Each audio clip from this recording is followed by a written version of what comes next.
La gran diferencia de los certificados hasta el momento actual, que lo sabía, es que yo nunca he tenido que presentar para entrar a un McDonald's y comer una hamburguesa un certificado digital con una información absolutamente confidencial, de carácter clínico, y además presentar el DNI. Y si no, como tienen derecho a admisión, no te permiten entrar. De acuerdo que no es legal, pero como el gobierno lo permite y las empresas lo subrogan, evidentemente queda establecido. Y dentro de muy poco tiempo veremos que no va a ser el certificado de vacunación, será otro tipo de certificado. Y esa información va a ser tan sensible, tan profunda, tan extremadamente estratégica, que si lo juntamos a la minería de datos, al Big Data, a la inteligencia artificial y a la gran cantidad de acceso a información sensible, las posibilidades son brutales en cuanto al control que se puede ejercer de forma total y a las sanciones que se pueden de forma explícita o implícita establecer para la población. Tendremos una serie de certificados, estaremos totalmente controlados, junto al control del dinero plástico, que será imposible porque no habrá dinero físico, para escapar de alguna forma al control de tu tendencia de consumo, que es prácticamente el 90% de lo que nos define. Lo que consumimos es el 90% de lo que nos define. Y todo eso se engancha con el tema del calentamiento global, con el tema de la huella de carbono y demás.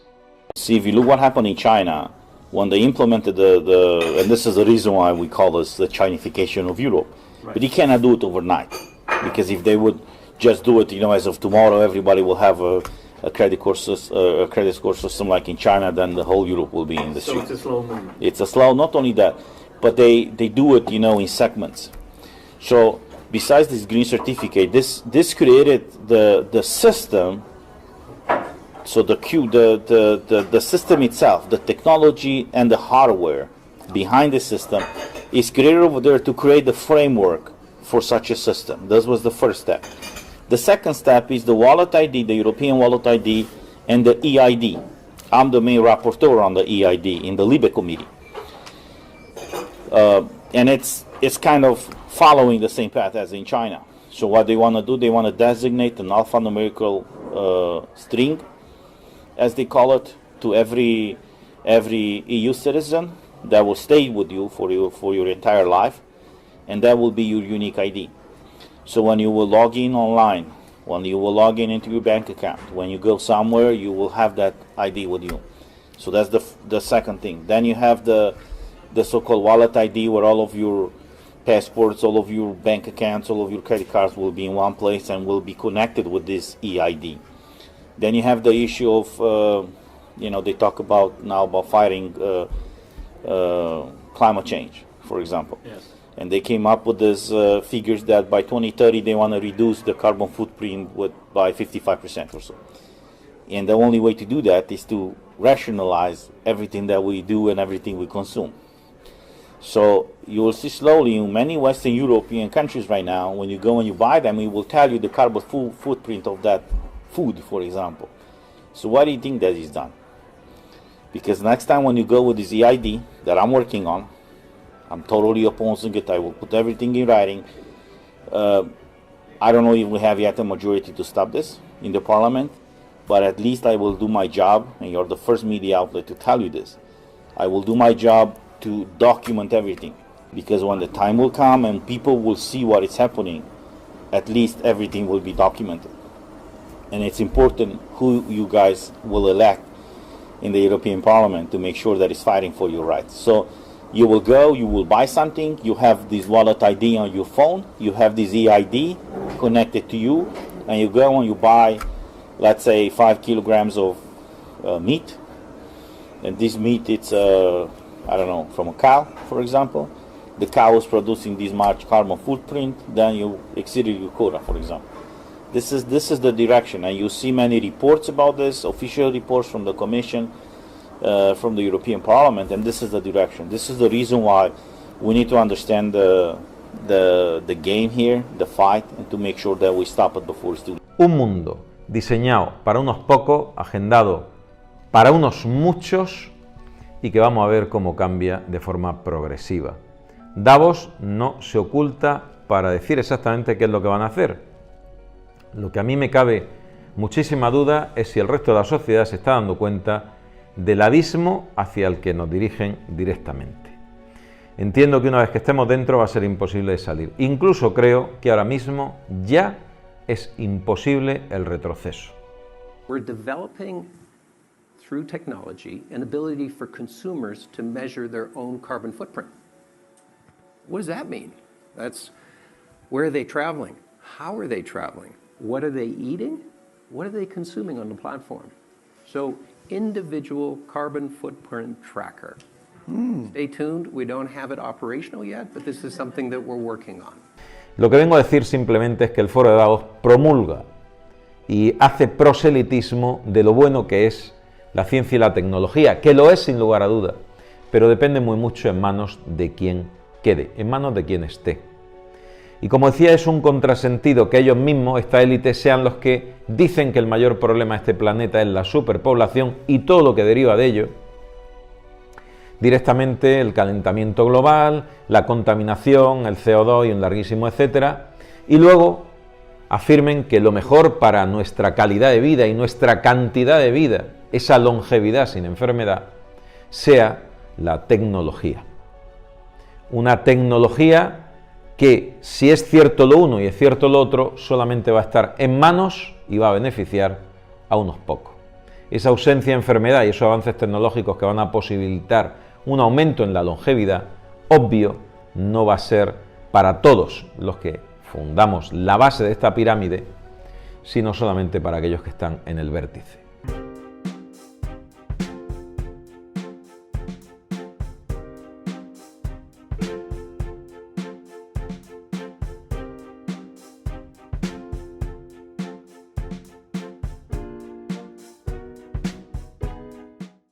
Bueno, la educación está totalmente obsoleta y diseñada para la esclavitud.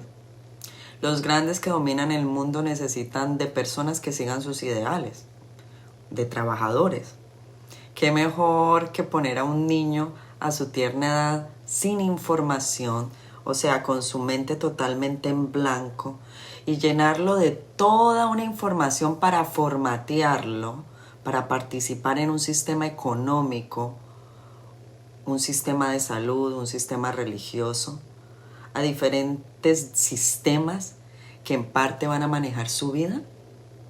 Necesitamos de escuelas con pensamiento crítico, educación que nos enseñe a cuestionar todo, a construirme primero yo, con mi autoestima sólida, con un amor sólido, dándome importancia a lo que realmente soy en esencia, a mi espíritu, a manejar mis pensamientos, a evaluar la calidad del sentimiento.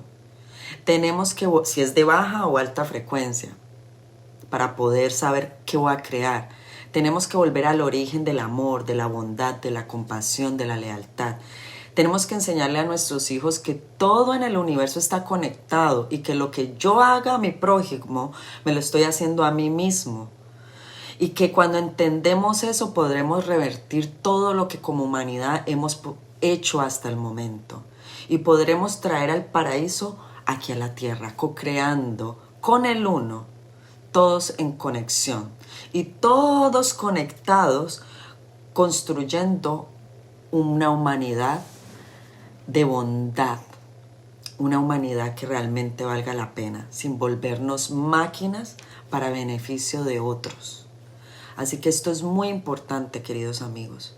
Tenemos que empezar a tener pensamiento crítico, enseñarle a nuestros hijos que pregunten todo, que si esto es amarillo, preguntémonos por qué es amarillo. Y que todo se cuestione, porque queridos amigos, yo les puedo decir que el 99% de lo que yo he descubierto en mi vida, he podido descubrir que el 99% de lo que me enseñaron era mentira. Entonces imagínense, desde chiquitos nos están formateando con mentiras, de toda clase, y todo empieza por la casa. Nos están formateando también en la casa, de que básicamente eres una marioneta del sistema, cuando no lo eres. Eres mucho más que eso. Eres poderoso, creador en potencia, igual que tu creador. Así que es momento de empezar a cuestionarnos. Estamos en el mejor momento de la humanidad para cuestionarnos todo lo que está pasando. No puedo creer que hay tantas personas actualmente viviendo en automático, sin preguntarse qué es lo que está pasando actualmente. Estamos viviendo en un momento crucial para la humanidad. Crucial para la humanidad. Y es momento de despertar, es momento de cuestionarnos, es momento de mirar por sus frutos si realmente lo que nos han enseñado es cierto o no. Por sus frutos lo conocerán. Así que con los frutos, con los resultados, podemos darnos cuenta si realmente eso me conviene o no. Y yo creo que muchas de las cosas que nos han enseñado no han dado buenos frutos. Así que es momento de empezar mejor a buscar las culturas ancestrales, porque tenemos que mirar nuestro pasado para saber qué es lo que hicimos mal, qué es lo que estamos repitiendo generación tras generación, o qué es lo que estamos olvidando. Porque el conocimiento que tenían las culturas ancestrales no la tenemos ahora. No lo tenemos. Es momento de empezar a ir a esos libros antiguos, a empezar a entender más la energía, entender más en dónde estamos, por qué estamos aquí, para dónde vamos, por qué estoy aquí. Son preguntas esenciales que cualquier humano necesita hacerse en algún momento de su vida. Así que esto es muy importante para reflexionar. Muy, pero muy importante. Rotundamente no. Creo firmemente que el sistema académico está completamente desfasado. Ya no podemos hablar de un sistema educativo porque a la vista está que no educa.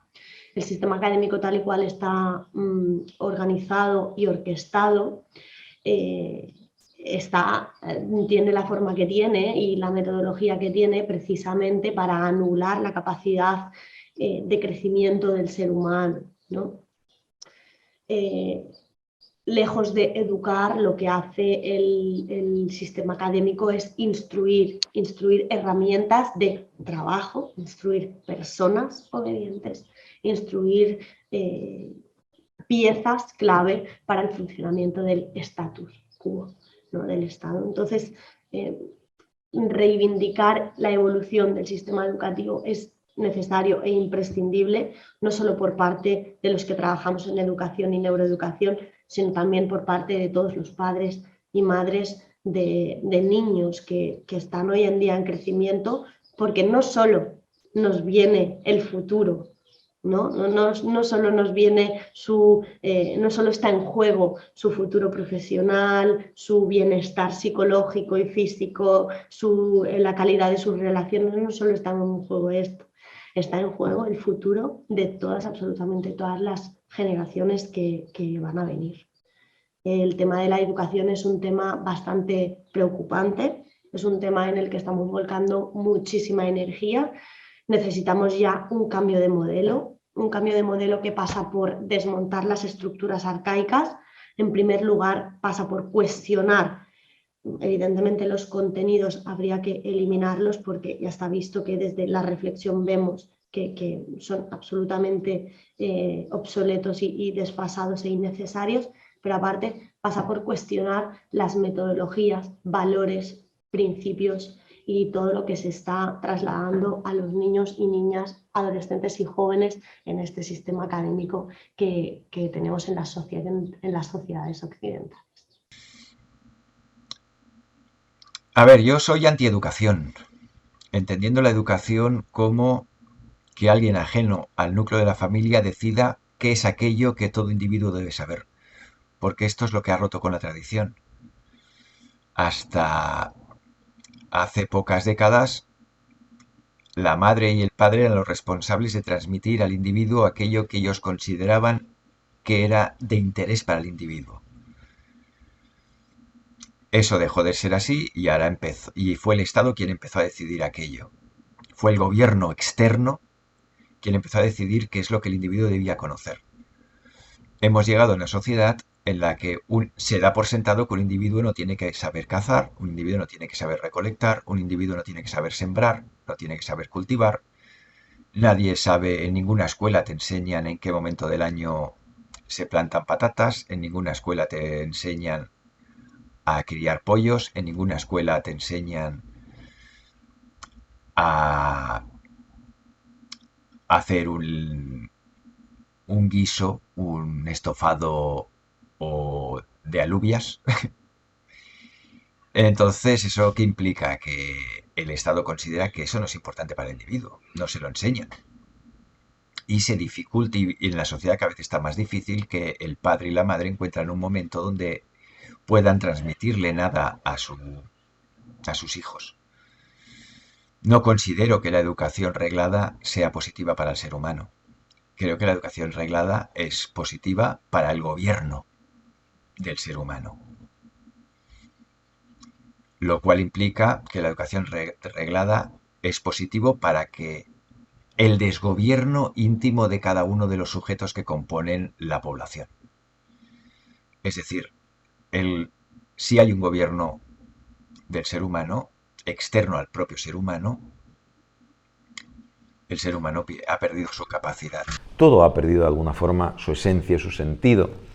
Estamos quitando, restando sentido a todo para perder referencias, porque si tú mantienes referencias no puedes hacer esta revolución vertical sin tener una firme oposición de las masas. Hay que crear una masa de ignorancia, de absurdez absoluta, de gente sin criterio y sin razón y sin referencia para no encontrar ninguna oposición a esta dictadura, de dictocracia vertical, creyéndonos que somos libres viviendo en una cárcel ideológica de cristal. Hay que deshacer toda inteligencia y el instrumento básico para esa destrucción de la referencia ha sido la educación, más bien la falta de ella.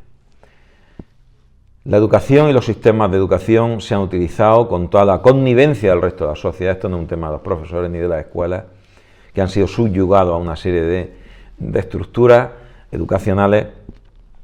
Ha sido usado como instrumento de adoctrinamiento para pensar aquel que ha sido educado en el sistema que sea, que es libre cuando piensa en una sola dirección.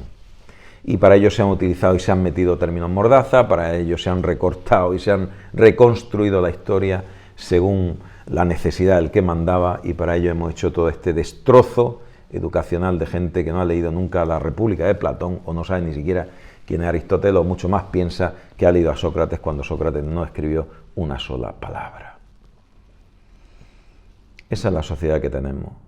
Y la sociedad que tenemos, este sistema de educación, este sistema de gobierno, esta permisividad en la idiotez que ha tenido la gran masa aborregada y apesebrada de ciudadanos que somos todos, métase el que pueda y sálgase el que pueda, nos lleva directamente al abismo del egoísmo de los que nos gobiernan, a un abismo de corrupción sin límite, ya una sinvergüenza explícita por parte de todos, y a un verdadero despropósito de futuro. Vamos al caos. Pero en el caos nació también este universo, en el caos nació también esta sociedad y toda la creación desde los arquetipos profundos que marcan nuestra realidad, nuestro futuro y la estructura más íntima de los ladrillos que condicionan hasta el último átomo de nuestro ser, incluso aquellos que no existen. Vamos a ver, las escuelas nunca han tenido sentido. En realidad, la escuela estatal no tiene miles de años. Surge con la Constitución de Cádiz. Es el discurso de Quintana, ¿cómo se llamaba este hombre? José Quintana, el que hace un discurso en las Cortes de Cádiz sobre la educación popular, donde se establecen las líneas maestras de cómo va a ser la escuela, pero eso sucede en el año 1813, o sea, poco más de hace 200 años, ¿no? Y la escuela no está operativa hasta 1850, o sea, tardan un tiempo y tal. En la Escuela Nacional, que es una escuela adoctrinadora. Y las universidades existían antes, pero iba muy poca gente y la mayoría de la gente que podía las evitaba. No se pensaba que la universidad fuera un sitio donde se aprendía nada. Básicamente la gente era autodidacta. Por ejemplo, Cervantes era autodidacta. Él nunca había ido a la universidad ni tenía ningún interés en ir, ¿no? Entonces, no es que antes tuvieran sentido y ahora no, sino realmente la escuela se está cayendo a trozos, ya no se soporta. La oposición a la escuela infantil, es decir, a la escuela primaria es colosal y no es más porque hay una presión permanente para que los padres y madres lleven a los niños a los colegios. Pero si esa presión cediera, los 2/3 de los padres y madres dejaban de llevar niños a los colegios. El problema es que no hay libertad para esto y el sistema académico superior, por ejemplo la universidad, está en una crisis total de falta de credibilidad, que es la peor de todas. ¿Cómo tiene que ser el futuro? Pues el aprendizaje en la vida, el autoaprendizaje. Yo he aprendido mucho más hablando con la gente y he leído bastante. Mis 2 formas de aprendizaje esenciales, 3 han sido aprender de las conversaciones con gente normal. Segundo, aprender de mi propia experiencia y, en tercer lugar, aprender de los clásicos de la cultura occidental. Como dijo el hombre este de Fahrenheit, Ray Bradbury, una vez le preguntaron por la educación y él contestó, habiendo bibliotecas, ¿para qué necesitamos escuelas? ¿No? Porque si hay biblioteca, vas allí, coges tu libro, los meditas, creas grupos colectivos de estudio, que eso es muy bonito y ya no se hace, pero en los tiempos de Ray Bradbury, o sea, la primera mitad del siglo XX, había mucha lectura colectiva, se leían textos en común, ¿no? Y él lo contestó, que él hizo cosas importantísimas, ¿no? Tanto en cine como, ¿no? como en novela o en narrativa, en ciencia ficción y todo esto. Ray Bradbury me parece que nunca había ido a la universidad, ¿eh? Y él había sido una persona que y si había ido no le daba ninguna importancia. Él siempre creía que la universidad castra las capacidades creativas, porque esto cada cual las crea en sí mismo, no individualmente. La gente que nos rodea son nuestros maestros principales, maestros y maestras principales. Considero que el ser humano no debería ser educado fuera de su núcleo familiar. Pero entonces no sabría utilizar un ordenador, pues tendría que espabilarse. Pero entonces no podría hacer cálculos complejos, pues hasta ahora el ser humano lleva por encima de la superficie de la Tierra, lleva bastantes días y no hemos tenido ordenadores ni máquinas hasta hace 200 años. Y hemos sobrevivido y el ser humano se ha expandido y el ser humano ha hecho de la Tierra su hogar, sin necesidad de máquinas y sin necesidad de tecnología, sin necesidad de una educación reglada y formada, gestionada fuera del hogar. Entonces no considero que eso sea bueno ni positivo para nadie. Aquí experimentamos en este plano físico de existencia un amor de pareja o un amor hacia nuestros seres queridos, pero existe un amor trascendental que todo lo impregna. Dicho amor es el pegamento del universo y la fuerza cósmica que incluye y gobierna a todas las otras, y que incluso está detrás de cualquier fenómeno que pueda operar en el universo. Como escribió Einstein a su hija en su carta célebre, el amor es la luz dado que ilumina a quien lo da y a quien lo recibe. Cuando sucede un choque azaroso, circunstancial con otro ser, cuando un encuentro inesperado se convierte en una relación amorosa que transforma la vida de las 2 personas implicadas, es cuando podemos decir que el amor es como un fenómeno cuántico. Con la activación interna de la glándula pineal, el cual es nuestro chief o conexión con todo el universo, la fuente, o como tú le quieras llamar, luego ese amor que está desde la fuente baja a través de nuestra glándula pineal a nuestro centro cardíaco, y ahí es donde se manifiesta el Santo Grial, símbolo que representa la inmortalidad y que es tan buscado. Actualmente podemos ver que lo buscan, lo han puesto en documentales, libros, y donde se dice que dónde se habrá ocultado ese Santo Grial. El Santo Grial se manifiesta gracias a la sabiduría del gesto. Cuando nosotros vamos a esperar a alguien al aeropuerto, nosotros abrimos nuestros brazos y lo acercamos hacia nosotros, hacia nuestro centro cardíaco y le damos la bienvenida. Recuerden que aquí está el sentimiento de aceptación. Este mismo gesto que hacemos hacia lo cotidiano, en lo horizontal, aquí en este campo físico, este gesto de aceptación, de bienvenida, cuando lo llevamos hacia arriba, me convierto en una copa, en el diafragma. Y esta es la base de la copa, ¿no? Que estancia ese fluido que yo traigo de la fuente, que es el fluido, el poder cohesionador del universo.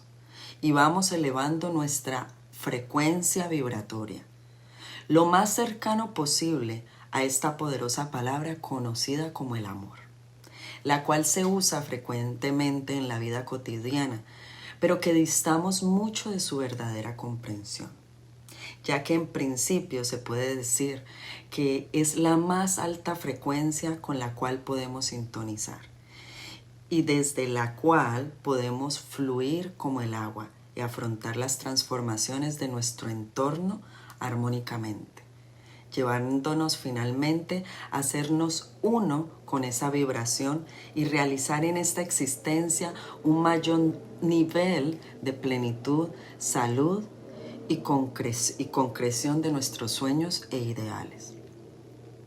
El amor también implica cuidado. El universo nos está cuidando a cada instante, a cada momento. Solo tenemos que abrir los ojos y notarlo. Esto es especialmente evidente en el amor de una madre por sus hijos. Ninguna declaración de amor por su parte nos parecería sincera si viéramos que descuida a su hijo, si dejara de alimentarlo, de bañarlo o de proporcionarle bienestar físico. Lo mismo ocurre con el amor a los animales, a las flores. Si alguien nos dijera que ama las plantas, pero viéramos que se olvida de regarlas, no creeríamos en su amor a las plantas, ¿no? El amor es responsabilidad por la vida y el crecimiento de lo que amamos.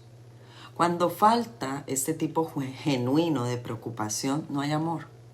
La esencia del amor es trabajar por algo y hacerlo crecer. Amor y trabajo son inseparables. Se ama aquello por lo que se trabaja y se trabaja por lo que se ama. El amor es la única ley que rige el universo. Él mueve el sol y las estrellas porque es la ley de cohesión que une todas las cosas. La materia de la que está hecho el universo es amor. Todo el cuerpo en el universo ejerce una fuerza de atracción sobre todo cuerpo. Cada partícula de materia en el universo atrae toda otra partícula de materia.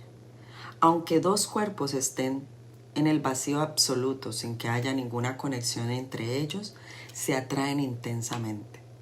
El amor es estar juntos y el amor es nuestra única dicha. La fuerza del verdadero amor nos integra a toda la creación. El amor nos une a todos. Es una fuerza que cohesiona a todo el universo.